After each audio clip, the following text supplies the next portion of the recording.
Hello friends, welcome with hashtag supervision. आज की video में हम पढ़ेंगे जम्मू कश्मीर का सेकंड पार्ट। जैसे मैंने बताया था फर्स्ट पार्ट में कि हम सेकंड पार्ट में फेमस टेम्पल और फेमस प्लेस पढ़ेंगे, टूरिज्म प्लेस पढ़ेंगे।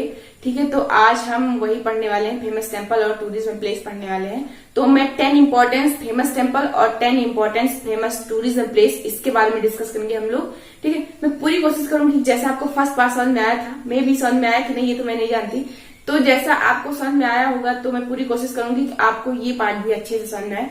आप लोग देख रहे हो मेरा पूरा बोर्ड एकदम भरा है क्योंकि मैंने इसमें 10 टेम्पल्स नेम लिखे हैं जो बहुत फेमस हैं। ठीक है, मेरी पूरी कोशिश रहेगी कि आपको पूरा समझ में आए। ओके, तो हम स्टार्ट करें। ठीक है, चलो लेट्स स्टार्ट। तो देखो, मैंने पहले जो पहला मंदिर लिखा है वो पहली मंदिर है माता वैष्णो देवी का मंदिर। अब माता वैष्णो देवी का मंदिर कौन नहीं जानता? इंडिया में मैं 100% बात नहीं कर रही हूँ, लेकिन 99% सब लोग जानते हैं क्योंकि ये दूसरे नंबर पर, भारत में दूसरे नंबर पे सबसे ज्यादा देखने वाला तीर्थ स्थान है वैष्णो देवी मंदिर, सबसे ज्यादा। पहले पे अच्छा फिर कौन है? पहले पे तिरुमला वेंकटेश्वर मंदिर है, उसको पहला वाला स्थान मिला है कि उसको मतलब पहले स्थान पे वो है कि वहां पे सबसे ज्यादा तीर्थ लोग जाते हैं, जो आस्था लोग होते हैं, मतलब दर्शन करने जाते हैं। और दूसरे पे ये माता वैष्णो देवी का मंदिर आता है। ठीक है, तो हम माता वैष्णो देवी मंदिर के बारे में आपको थोड़े पॉइंट्स बताएंगे, नॉलेज देंगे, उसको आप देखिए।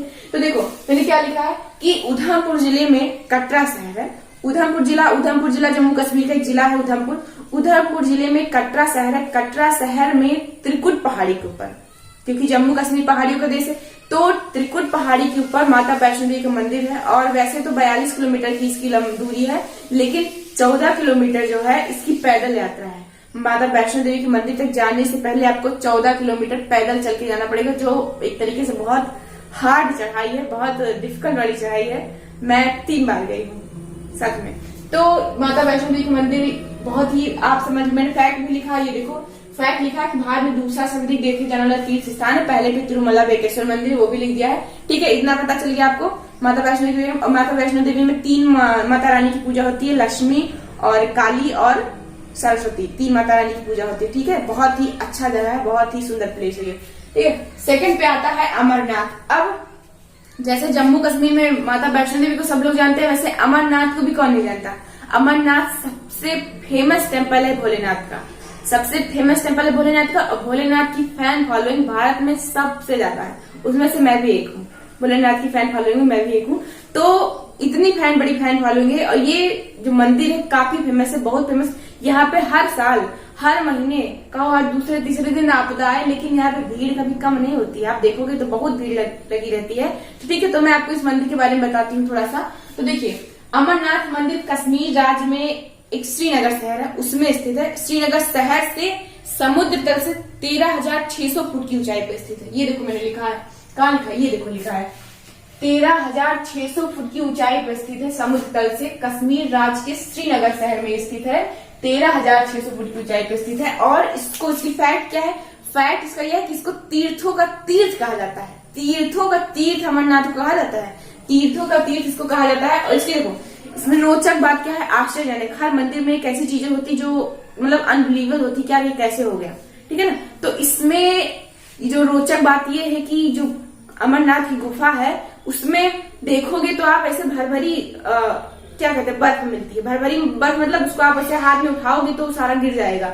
आप उसे ऐसे उठा के लोग गुलाब रंग के खेलते नहीं, फूट जाता है, तो वैसे बर्फ है। लेकिन जो शिवलिंग है, बर्फ की शिवलिंग है, वो इतनी ठोस है कि वो कभी पिघलती तो है, उसका आकार छोटा बड़ा होता है, लेकिन कभी टूटती नहीं, कभी समाप्त नहीं होती, कितना भी मतलब जैसा भी मौसम हो। और जो बर्फ है गुफा के अंदर वो सारी भरभरी है। तो ये समझ में नहीं आता बाकी भरभरी है, और ये जो शिवलिंग है जिसका निर्माण एक प्राकृतिक रूप से हुआ है, वो इतना ठोस कैसे है? तो ये इसकी आश्चर्यजनक बात है। और यहीं से ये फैक्ट मतलब ये पता चलता है कि हाँ, ये थोड़ा भोलेनाथ का पावर है इसमें। ठीक है, तो ये आपको पता चल गया अमरनाथ मंदिर के बारे में। और हाँ, एक बात मैंने बताया नहीं, अमृत का रहस्य। अमृत का रहस्य मतलब यहीं पर भगवान भोलेनाथ ने अपनी वाइफ मतलब माता पार्वती जी को अमृत का रहस्य बताया था कि अमृत, अमर क्या चीज होते हैं, लोग कैसे अमर होते हैं, या अमृत की कहानी सुनाई थी, लेकिन वो माता पार्वती ने सुन नहीं पाई क्योंकि वो सो गई थी, मेन मौके पे सो गई थी। ओके, तो इसकी स्टोरी आपको पढ़ना होगा तो आप सर्च करके पढ़िएगा। तीसरे पे है रघुनाथ मंदिर। ये रहा रघुनाथ मंदिर। अब रघुनाथ नाम से आपको पता चल रहा होगा कि राम जी का मंदिर है कि नहीं? तो रघुनाथ मंदिर भी जम्मू कश्मीर में, जम्मू में है और जम्मू शहर के बीचों बीच में स्थित है। सोचो, जम्मू शहर में बीचों बीच में स्थित है रघुनाथ मंदिर। ये देखो, जम्मू शहर के मध्य में स्थित है रघुनाथ मंदिर। और इसको 1835 में इसका निर्माण कौन करवाया था? 1835 में राजा गुलाब सिंह थे, उन्होंने इसका निर्माण स्टार्ट करवाया था, लेकिन 1835 में पूरा नहीं हुआ। तो जो इनके बेटे थे रणवीर सिंह, इनके बेटे the son of Gulab Singh Ranveer Singh, not husband of Deepika Padukone Ranveer Singh, the son of Gulab Singh. Okay, तो 1857 में रणवीर सिंह ने इस मंदिर को कंप्लीट करवाया। रघुनाथ मंदिर को 1835 में गुलाब सिंह ने स्टार्ट करवाया था बनाना और 1857 में रणवीर सिंह ने इसको कंप्लीट करवाया। ठीक है, समझ में? अब इसके बारे में फैक्ट बताएं आपको। देखो, फैक्ट मैंने क्या लिखा है। फैक्ट है कि इसमें 33 करोड़ देवी देवताओं की कलात्मक चित्र को उधेड़ा गया। उधेड़ा गया मतलब कि उखाड़ के रखा गया। उधेड़ा मतलब इतनी बारीकी से इसको दर्शाया गया है कि जो 33 करोड़ हिंदू मान्यता में, जो हिंदू ग्रंथ होता है उसमें हिंदू के 1-2 भगवान नहीं है कि 1 भगवान, 2 भगवान, 3 भगवान, पूरे 33 करोड़ भगवान है। सो जो 33 करोड़ भगवान को एक मंदिर में उधेड़ निखार दिया गया है, ऐसे दीवालों पे निखारा गया हो, या कहीं पे मैंने गई नहीं इसलिए बता नहीं सकती। तो मतलब 33 करोड़, अगर आप इस मंदिर में गए तो आपको एक साथ 33 करोड़ देवी देवताओं के दर्शन करने को मिलेंगे। इतना अद्भुत है ये मंदिर। और दूसरा फैक्ट क्या है इसका, जो इसकी मंदिर की बाहर का गुम्बद है और अंदर का जो ऐसे गुम्बद ऐसे बना है, उसको सोने के चद्दरों से बनाया गया है। सोने के चद्दर से बनाया गया है रघुनाथ मंदिर के गुम्बद को, मतलब इसके निर्माण को सोने के चद्दर से हुआ। इस बात समझ में आई थी ना? और ये जम्मू में है।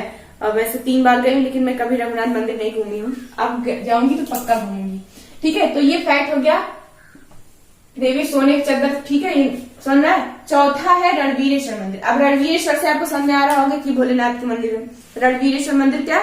भोलेनाथ का मंदिर है। रणवीरेश्वर मंदिर भी जम्मू में है। जम्मू कश्मीर के सिविल सचिवालय में सालमार रोड है। जम्मू कश्मीर सिविल सचिवालय है, उसके सामने सालमार रोड है। सालमार रोड पर ही ये रणवीरेश्वर मंदिर स्थित है, सालमार रोड पे।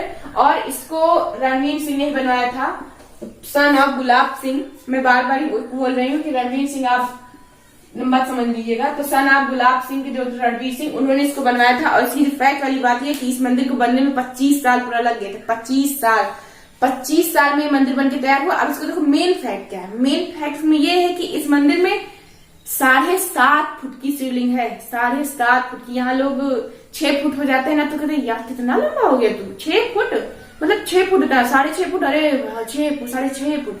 तो इसमें 7.5 फुट की शिवलिंग, 7.5 फुट। इतनी ज्यादा स्पार्कल जो शिवलिंग बनी है, जो इतनी स्पार्कल पत्थर से बनाई गई है, कितना चमकती कि आप उसमें कहीं ये खोज नहीं पाओगे कि कहाँ से जुड़ा है, कहाँ से ये बनाया गया है, कैसे बनाया गया है। इतनी अच्छी मंदिर है, आप इसको सर्च करो तो देखने को मिलेगा। बहुत ही सुंदर, बहुत ही अद्भुत मंदिर है। ठीक है, और इसमें एक फैक्ट ये है कि जो ऐसे पट्टी बनी है मंदिर में, से पट्टी बनाई गई है, उस पट्टी पे इतने शिवलिंग उधेड़े गए हैं, इतने शिवलिंग दिखाए गए हैं कि आप कंफ्यूज जाओगे कि गिने भी या ऐसे रहने दी। बहुत छोटे छोटे आकार में बहुत ढेर सारे शिवलिंग बनाए गए हैं। ठीक है, और इसका जो एक फैक्ट है कि इसके दीवारों पे गणेश कार्तिक की चित्र बनाई गई है। मतलब इस मंदिर के जैसे मान लो बीच में शिवलिंग है और साइड साइड में जो 3-4 दीवार है, उसी पे गणेश और कार्तिकेय की छोटी छोटी करके, मतलब पूरा दीवार गणेश और कार्तिकेय के चित्र से भरा हुआ है इस मंदिर में। ठीक है, रणवीरेश्वर मंदिर में। और जिसका सबसे बढ़िया और सबसे अच्छा फैक्ट है,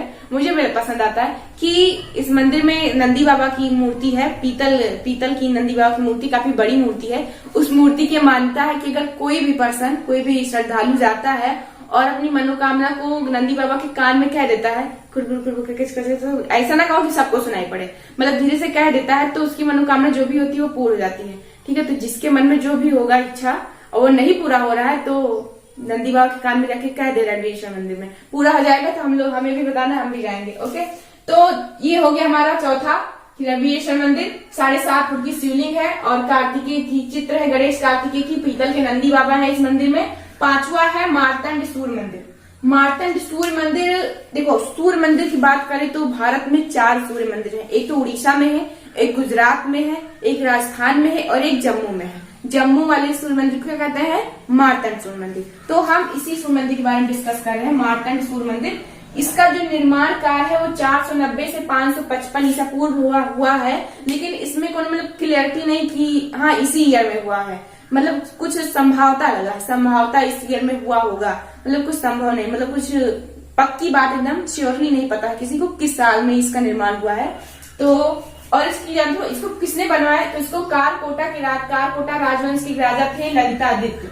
कारकोटा राजवंश के राजा थे ललितादित्य, जिन्होंने इस मंदिर का निर्माण कराया, मार्तंड सूर्य मंदिर। और सूर्य मंदिर की स्टोरी है कि जो राजा ललितादित्य थे वो क्या करते थे कि जब सूर्य की पहली किरण जैसे आती थी, इस मंदिर में एक ऐसा सिस्टम बना था, वैसे जो मुगल लोग थे उन्होंने इस मंदिर को नष्ट कर दिया, काफी तहस नहस कर दिया, इसलिए ज्यादा अच्छा नहीं बना, खंडहर के रूप में दिखेगा आपको देखोगे तो क्या हुआ कि जो मैं बता रही थी ललितादित्य के बारे में। तो ललितादित्य राजा वो कहते थे, मतलब उनका मानना था, वो करते थे कि उस सुबह उठ के जब सूरज की पहली रोशनी जैसे इस मंदिर के अंदर आती थी, वो सबसे पहले पूजा पाठ करके सारे देवी देवताओं को पहले सबसे पूजा करते थे, सारी देवी देवताओं को उन्हीं पूजा करते थे। वही सूर्य में ऐसा कुछ सिस्टम था कि पहली सूर्य की किरण इसी मंदिर में आके गिरती थी जम्मू में। ठीक है, तो ये हो गया मार्तंड सूर्य मंदिर, इसका फैक्ट हो गया। फैक्ट इसमें 84 खंभे लगे हैं। 84 खंभों में एक अलग अलग तरीके से बारीक तरीके से डिजाइन बनाएगी, इतनी बारीक की क्या बताएं, आप लोग को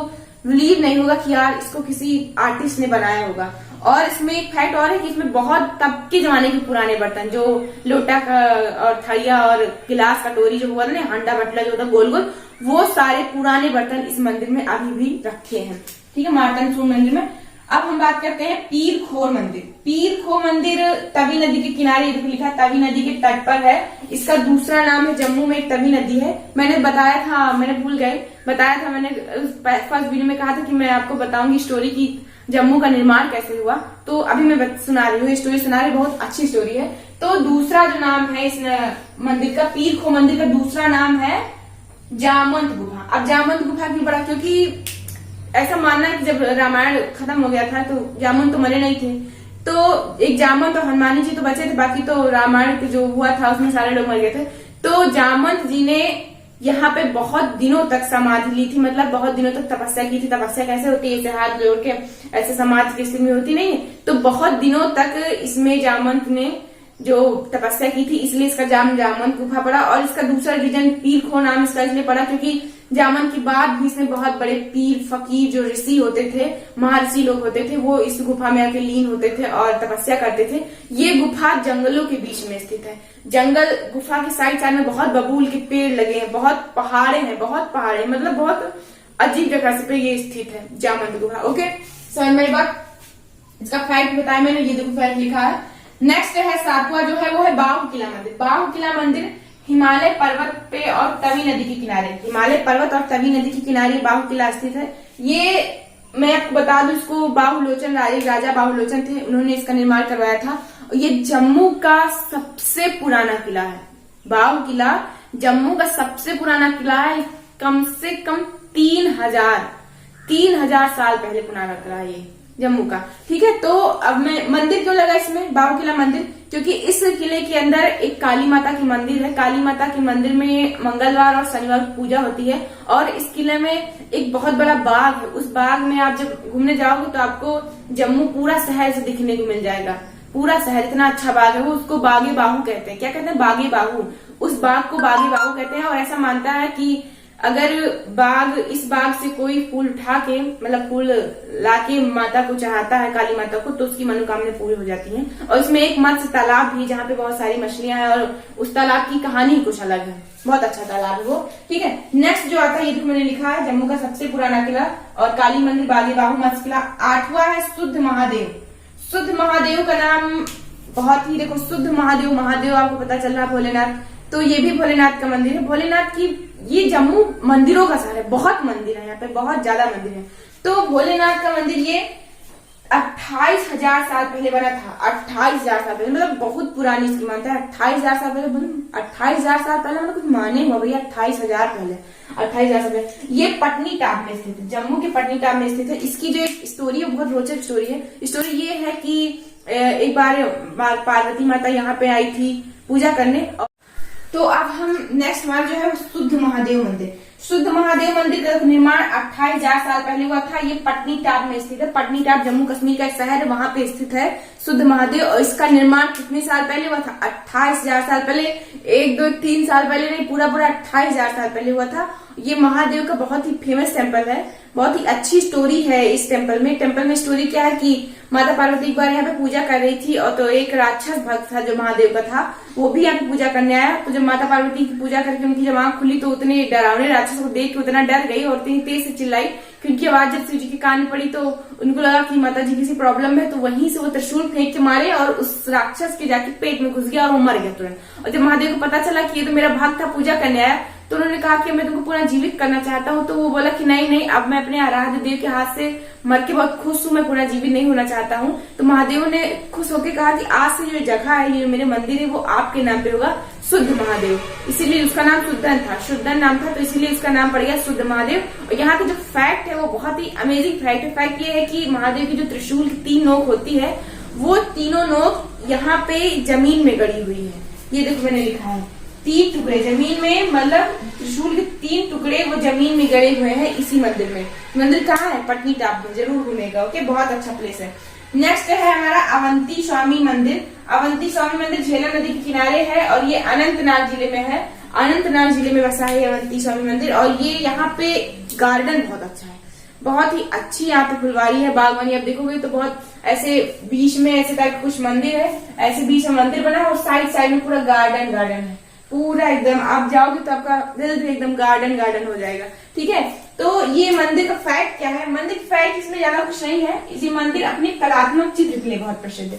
कलात्मक चित्र मतलब जो पुराने देवी देवता की मूर्तियां हैं और कुछ और जो चित्र होते थे, जहाँ जो कलाकारी होती थी, पुराने लोग जो चित्र बनाते थे, वो सब यहाँ पे रखा गया है। वो चित्र अगर आप पुराने देवी देवताओं के चित्र देखोगे तो पुराने देवी देवताओं के चित्रों को इतनी बारीक, इतनी अच्छे कलाकारी से, इतनी अच्छी शिल्पकारी की गई, इसमें इतनी महीन शिल्पकारी की गई है कि आप देखोगे तो आपको बिलीव नहीं होगा, अनबिलीवेबल, मतलब बिलीव ही नहीं होगा कि इसको कोई ह्यूमन बना सकता है। इतना अच्छा आर्टिस्ट, बहुत ही सुंदर, मतलब जबकि उस जमाने में इतनी कोई सुविधा भी नहीं थी। बहुत अच्छी, बहुत ही सुंदर है। ठीक है, नेक्स्ट जो है वो है शंकराचार्य गोस्वामी मंदिर। ये आपको दिख रहा है, नहीं दिख रहा है? तो ये मैंने लिखा है शंकराचार्य गोस्वामी मंदिर। ये शंकराचार्य पर्वत पर स्थित है और इसको कहते हैं जेठेश्वर मंदिर भी कहते हैं और पास पहाड़ मंदिर भी कहते हैं। क्या कहते हैं? जेठेश्वर और पास पहाड़ मंदिर भी कहते हैं। और ये समुद्र तल से 300 मीटर की ऊंचाई पर स्थित है। शंकराचार्य मंदिर जम्मू कश्मीर है। और ये शंकराचार्य बाबा से, जो शंकराचार्य थे, संत शंकराचार्य जी, उनसे रिलेटेड है। और उसमें काफी स्टोरी, 2-3 स्टोरी मैंने पढ़ी है। एक होती मैं सुना देती, 3-4 ठो नहीं सुनाऊंगी, काफी टाइम हो जाएगा। और ये मैंने क्या बनाया है? ये कोई मंदिर मैंने बनाया था ना अभी, मंदिर। ठीक है, अब तो हम पढ़ेंगे फेमस टूरिज्म प्लेस पढ़ेंगे। 10 इंपॉर्टेंट टेम्पल हो गया, समझ में आया? पक्की बात। अब हम 10 फेमस टूरिज्म प्लेस पढ़ेंगे। ओके, स्क्रीनशॉट लेना तो ले लो। तो अब हम बात करते हैं फेमस प्लेसेस के बारे में, क्योंकि अब हम फेमस टेम्पल पढ़ चुके हैं। तो फेमस प्लेसेस मैंने लिखा है 10 फेमस प्लेसेस। ये देखो लिखा है, दिख रहा है ना आपको? सारा कुछ दिख रहा है, साफ साफ मैंने थोड़ा अच्छा लिखा, साफ लिखा है। ठीक है, तो उसको मैं पूरा कोशिश करूंगी आपको सारा कुछ समझ में आ जाए। ठीक है, अच्छे समझिएगा। I am give my best and you give your best. Okay, then everything is fine. तो मैं सबसे पहले आपको श्रीनगर के बारे में बता दूं। तो श्रीनगर बहुत ही अच्छा प्लेस है। जम्मू कश्मीर का श्रीनगर क्या कहा जाता है? कश्मीर को, श्रीनगर को कहा जाता है the heaven on the earth. धरती पर स्वर्ग कहाँ है? कश्मीर में है, श्रीनगर में। कश्मीर का जो राज्य शहर है श्रीनगर, उसको हेवन ऑन द अर्थ कहा जाता है। बहुत ही सुंदर प्लेस है। यहाँ पे अक्सर जो आपने नेचुरलिटी वाली मूवी होती है वो यहीं पे शूट होती है, श्रीनगर में। ठीक है, तो श्रीनगर का जो क्षेत्रफल है वो 103.93 वर्ग किलोमीटर है। और ये समुद्र तल से 1730 मीटर की ऊंचाई पर स्थित है श्रीनगर। ठीक है, और इसको एक तरीके से यहाँ की जान क्या है, श्रीनगर की जान क्या है? तो यहाँ की नदियां, झरने, झीलें और मुगल काल में जो बनाए गए उद्यान है वो श्रीनगर की जान है। आप जाओगे तो आपको यही सब देखने को मिलेगा, झरने, नदियां और मुगल काल में जो बनाए गए उद्यान है, बड़े बड़े किले हैं और बड़ी बड़ी फूलों की घाटियां हैं। बहुत ही सुंदर से, बहुत ही। आप यहाँ पे जाओगे तो आप तो हंसोगे, आपके साथ आपकी आत्मा भी हंसेगी, हाँ करके हंसेगी, बहुत अच्छा लगता है। ठीक है, तो मैं इसके बारे में पढ़ते हैं आगे। तो पहला मैंने लिखा नगीन झील। नगीन झील ये बहुत ही अच्छी झील है। मैं आपको बताऊं तो इसकी जो स्टोरी है, स्टोरी क्या है, ये जो आप जाओगे ना यहाँ पे तो आप अपनी खुद आंखों से देखोगे तो आपको ऐसा लगेगा यार जो किताब का आपने लिखा है एकदम सही लिखा है। बहुत सुंदर झील है। यहाँ की जो झील है उसका पानी एकदम नीले कलर का है, पानी प्योर नीला कलर का है। और इसके जो साइड साइड में, मान लो ये झील है बड़ी सी और इसके साइड साइड में से पेड़ लगे हैं, उस पेड़ की जो आकृति है, जो आकार है, वो अंगूठी की जैसे, अंगूठी गोल गोल होती है, अंगूठी के जैसे है। और जब पेड़, जो पानी जब चमकता है, जब नदी झील का पानी चमकता है तो ऐसा लगता है उसी अंगूठी में हीरा जड़ गया है। तो इसीलिए इसका नाम नगीन रखा गया है, इसीलिए इसका नाम नगीन झील रखा गया है। ये डल झील का एक हिस्सा है, डल झील का एक हिस्सा है ये नगीन झील। इसमें नीला पानी होता है, ये अंगूठी के पेड़ के लिए प्रसिद्ध है, इसीलिए इसका नाम नगीन रखा गया। कहते हैं नहीं, तुझको बना लूंगी अंगूठी का नगीना, तो कुछ ऐसे करके है इस झील के साथ। सेकंड पे आता है वूलर झील। वूलर झील का नाम तो आप सुने होंगे, क्योंकि ये बहुत जीके जी से बहुत इंपॉर्टेंट क्वेश्चन है। सुबह जहाँ पूछा जाता है कि एशिया के ताजे और सबसे ताजे और सबसे स्वच्छ पानी, जो मतलब पानी की झील कौन सी है, तो वूलर झील है। एशिया की स्वच्छ और ताजे पानी की झील वूलर झील है। इसकी जो क्षेत्रफल है वो 125 किलोमीटर क्षेत्रफल है। ठीक है, ये बहुत ही अच्छी झील है। अब इतनी फेमस है, इतना क्वेश्चन इंपॉर्टेंट क्वेश्चन है, तो अच्छी तो है ही ना। अब मैं गई नहीं, इसलिए पर्सनल एक्सपीरियंस नहीं बता सकती, जितना पढ़ी हूँ उतना ही बता सकती हूँ आपको। ओके, तो आपको उसी में समझना होगा। नेक्स्ट है हमारा गुलमर्ग। गुलमर्ग को हम फूलों की घाटी कहते हैं। क्या कहते हैं? फूलों की घाटी। अगर आप गुलमर्ग जाओ, तो मैंने फोटो में देखा है, अभी मैं गई नहीं हूँ। गुलमर्ग में आपको एक से एक वैरायटी से फूल देखने को मिलेंगे, एक से एक, मतलब जो आपने शायद देखे भी हो और शायद कभी ना देखे हो। बहुत ही सुंदर सुंदर वैरायटी फूल। मुझे अभी मैंने मूवी सॉन्ग देखे हैं कई, लेकिन मुझे याद नहीं, मैं आपको बताती। इतने अच्छे अच्छे जो काफी जो सॉन्ग, जो मूवी होती है, जो फूलों के लिए होती है, मतलब जिसमें फूल ज्यादा यूज होता है, तो वो सूट इसी गुलमर्ग में होता है। गुलमर्ग में बहुत अच्छे अच्छे फूल है, बहुत अच्छे, मतलब क्या बताएं, आई नो वर्ड्स। ठीक है, तो ये गुलमर्ग जो किसके लिए प्रसिद्ध है? फूलों के लिए। इसको फूलों की घाटी कहा जाता है। अगर आप यहाँ पे जाना चाहोगी तो मैं सजेस्ट करूंगी, अभी मैं गई नहीं, लेकिन मैं तभी आपको सजेस्ट करूंगी कि आप अक्टूबर से मार्च के महीने में जाइएगा, क्योंकि अक्टूबर से जो मार्च का महीना होता है वो इस शहर के लिए एकदम मालूम परफेक्ट रहता है।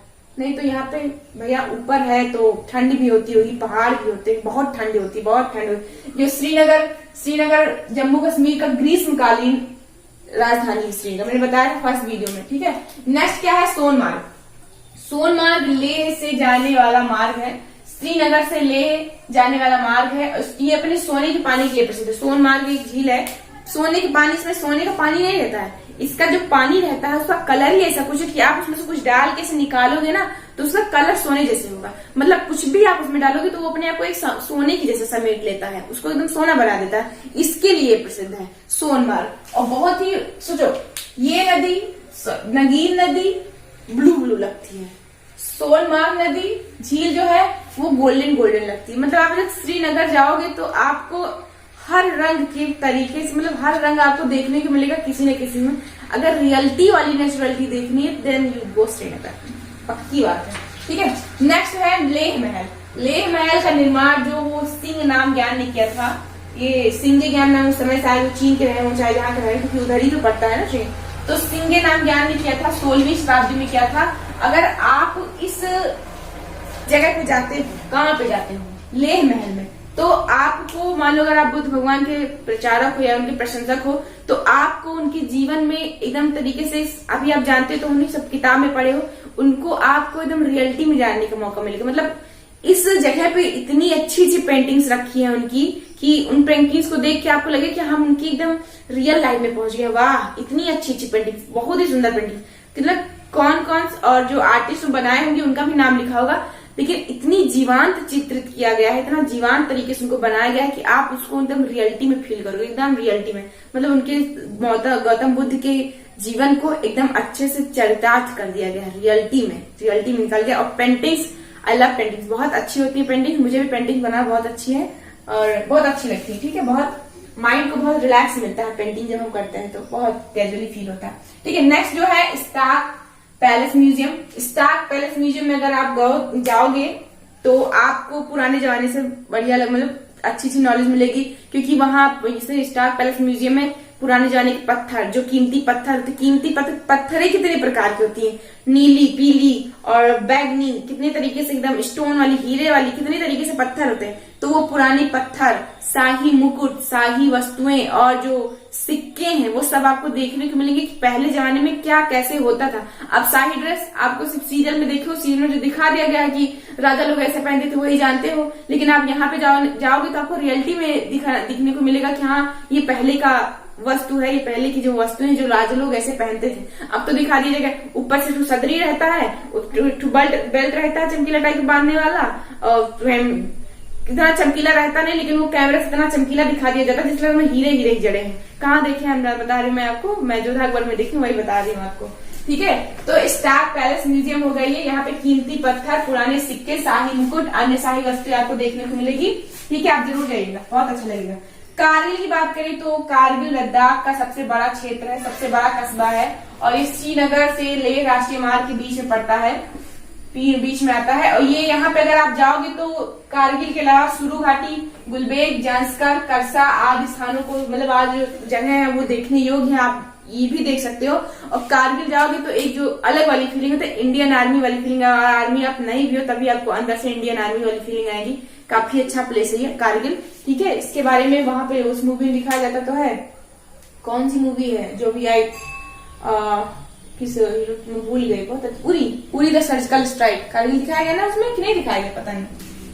नेक्स्ट है लेह मस्जिद। लेह मस्जिद का निर्माण 17वीं शताब्दी में देलदन नामग्याल ने, एक व्यक्ति था, एक पर्सन था देलदन नामग्याल, वो अपनी मम्मी से काफी क्लोज था। उसकी मम्मी जब डेथ हो गई थी तो उसने अपनी मम्मी को श्रद्धांजलि देने के लिए उसने इस मंदिर का निर्माण करवाया था। ये मुस्लिम पर्सन था, उसने इस मस्जिद का निर्माण करवाया था, लेह मस्जिद का। और ये तुर्की और ईरानी कलाकृति के लिए प्रसिद्ध है। मतलब आप इस मस्जिद में जाओगे तो आपको इंडियन कुछ नहीं देखने को मिलेगा, आपको तुर्की और जो ईरानी कलाकृति है, जो तुर्की और ईरानी लोग की कलाकृति करते थे, चित्र बनाया करते थे, वो सब आपको यहाँ पे देखने को मिलेगा। मतलब आपको भारत से अलग हटके कुछ नया सीखने को मिलेगा, देखने को मिलेगा, ठीक है। आप यहाँ जाओगे तो ना, जो अगला है वो हमारा पत्थर मस्जिद। पत्थर मस्जिद का निर्माण नूरजहां ने करवाया था। ये मुगल काल की बेगम थी नूरजहां। किसकी बेगम थी बताओ जरा से, पता नहीं, मुझे नहीं पता।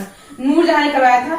नूरजहां ये पूरा, ये जो मस्जिद थी पूरा तरीके से एकदम पत्थर से बनवा दिया था, इसमें और कुछ नहीं यूज हुआ था, पूरा पत्थर से बनवाया गया था, इसीलिए इसका नाम पत्थर मस्जिद रख दिया गया, ठीक है। नेक्स्ट है हमारा शाह हमदान मस्जिद। शाह हमदान मस्जिद श्रीनगर का सबसे पुराना मस्जिद है, श्रीनगर शहर का सबसे पुराना मस्जिद है। ये देखो मैंने लिख दिया है, श्रीनगर सबसे पुरानी मस्जिद है शाह हमदान, और ये दरिया झेलम के किनारे पड़ता है। श्रीनगर में एक जो झेलम जगह है, दरिया झेलम, उसके किनारे ये मस्जिद पड़ता है, ठीक है। तो ये 10 प्लेसेस हो गए मेरे इंपॉर्टेंट प्लेस। मैंने इनके बारे में ज्यादा डिस्कस नहीं किया है, क्योंकि डिस्कस करते तो थोड़े में नहीं, बहुत ब्रीफली बताना पड़ता, और मैं आपको स्टोरी नहीं सुनाई हूँ और ना सुनाऊंगी, टाइम ज्यादा हो गया है, ठीक है। फिर कभी सुना देंगे, ओके। तो ये हमारा 10 प्लेस हो गया, 10 इंपॉर्टेंट प्लेस, 10 इंपॉर्टेंट टेम्पल्स हो गए, कंप्लीट हो गया। जम्मू कश्मीर का 2 पार्ट कंप्लीट हो गया। अब हम नेक्स्ट वीडियो में नेक्स्ट स्टेट पढ़ेंगे, okay. Thank you, keep supporting, now stop learning.